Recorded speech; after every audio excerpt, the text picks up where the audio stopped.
Hello students, hope you all are doing well. Today we will see a very interesting poem named Dust of Snow written by Robert Frost. तो आज हम लोग एक बहुत ही interesting poem देखेंगे dust of snow. This is first poem from our first flight textbook and it's a very interesting poem written by Robert Frost. He was an American poet and he was born in San Francisco, California. And his works was initially published in England before it was published in America. And he is a very famous figure. And today we will see his poem Dust of Snow. तो यहाँ पे हम लोग देखेंगे first stanza. The way a crow shook down on me the dust of snow from a hemlock tree. तो shook means होता है shake, हिलाना. एंड hemlock tree ये एक तरह का पेड़ है, ये काफ़ी पॉइजनस होता है. It's a very poisonous tree with small white flowers. इसमें छोटे छोटे वाइट कलर के फ्लावर्स आते हैं.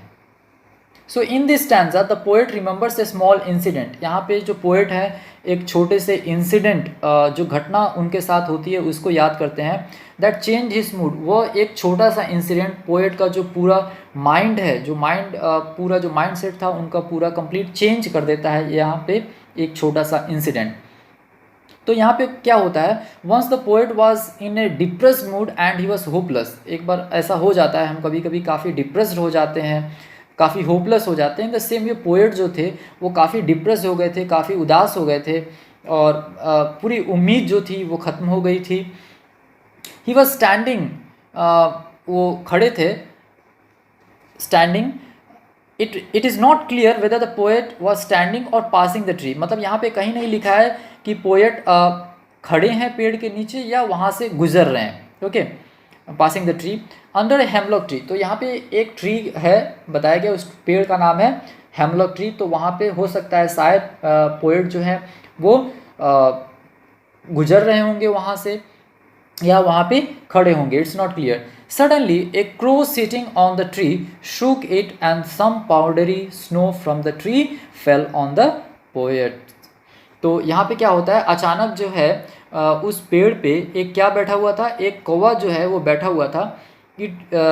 वो क्या करता है, shook it and some powdery जो सब्सटेंस जो होता है, तो उस पेड़ पे जो क्रो जो था वो क्या किया, क्रो जो है अपने फेदर से थोड़ा सा स्नो जो है वो पोएट के सर पे या उनके बॉडी पे जो है वहाँ पे गिर जाता है. Powdery snow from the tree fell on the poet. तो ये यहाँ का इंडिया का है नहीं, तो वहाँ पे वो उस समय जो है वो हेमलॉक ट्री काफ़ी कोल्ड जगह में भी पाया जाता है जहाँ पे काफ़ी ठंडी होती है. तो वहाँ पे जो है बर्फ़ का जो मौसम है, बर्फ़ का समय था और उस पेड़ पे जो है काफ़ी बर्फ़ थे.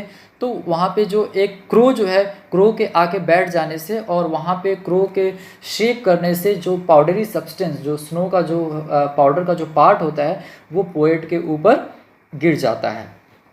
Now stanza 2 we will see. Stanza 2 में क्या है, has given my heart a change of mood and saved some part of a day I had rued. तो रूड मीन्स क्या होता है, हेल्ड इन रिग्रेट. एक होता है ना बिटरली किसी चीज़ के बारे में हम रिग्रेट करना. तो यहाँ पे क्या है, the powdery snow which fell on the poet change his mood to happiness. Now पहले हमने देखा फर्स्ट स्टैंजा में कि पोएट का जो मूड कैसा था, वो काफ़ी होपलेस हो गए थे, काफ़ी डिप्रेस्ड हो गए थे. बट ये the action of falling snow from the tree changed poet mood. यानी कि वो जो पोएट का जो मूड है वो पूरा कंप्लीटली चेंज कर देता है. Earlier he was depressed and sad. वो काफ़ी डिप्रेस थे, काफ़ी सैड थे, बट उनका मूड काफ़ी चेंज हो जाता है. Till now the poet has spend A part of his day in sadness but now he starts feeling refresh. यानी कि हमने देखा कि अभी तक पोएट जो है वो दिन काफ़ी एकदम सैड, काफ़ी दुखी मुद्रा में या काफ़ी होपलेस इस तरीके से वो दिन को बिता रहे थे. लेकिन एक छोटा सा इंसिडेंट जो है काफ़ी खुशियाँ लेकर के आता है. This incident save some part of the poet's day which he would have spend in regret. तो यानी हो सकता है कि if this incident might not have taken place, अगर ऐसा एक इंसिडेंट नहीं होता तो शायद वो पूरा दिन जो है वो भी शायद वेस्ट हो जाता. तो यहाँ पे अगर हम इस पोएम को पूरा अगर हम समराइज़ करें तो हम ये देखते हैं कि एक जो क्रो जो था वो एक हेमलॉक ट्री पे बैठा था और उसका जो फाइन पार्टिकल्स हम कह सकते हैं, स्नो का जो फाइन पार्टिकल्स वो पोएट के ऊपर गिरता है और वो कैसा होता है, काफ़ी सॉफ्ट होता है और वो जो सॉफ्ट टच जो होता है वो पोएट के जो सैड मूड को वो क्या कर देता है, it his mood changes into complete happiness. Now उन्हें काफ़ी रिफ्रेश फील होता है because of this. In this way a simple movement, ये एक छोटा सा मूवमेंट था, proves to be a very significant, ये काफ़ी इंपॉर्टेंट मूवमेंट हो जाता है and saves the rest of the day, और पूरे दिन को बचा देता है। एंड उससे अगर पूरा डे वेस्ट हो जाता तो ही माइट रिग्रेट कि हम रिग्रेट करते हैं अगर कुछ भी वेस्ट हो जाता है, तो ऐसा उन्हें रिग्रेट नहीं करना पड़ा। और यूजुअली हम देखते हैं ये ब्लैक क्रो जो है ये किस चीज़ का सिंबल है, it's a symbol of death and fear. Nobody likes crow, कौवा को कोई भी पसंद नहीं करता है क्योंकि वो एक अच्छा सिंबल नहीं है, डेथ का सिंबल है, डर का सिंबल है।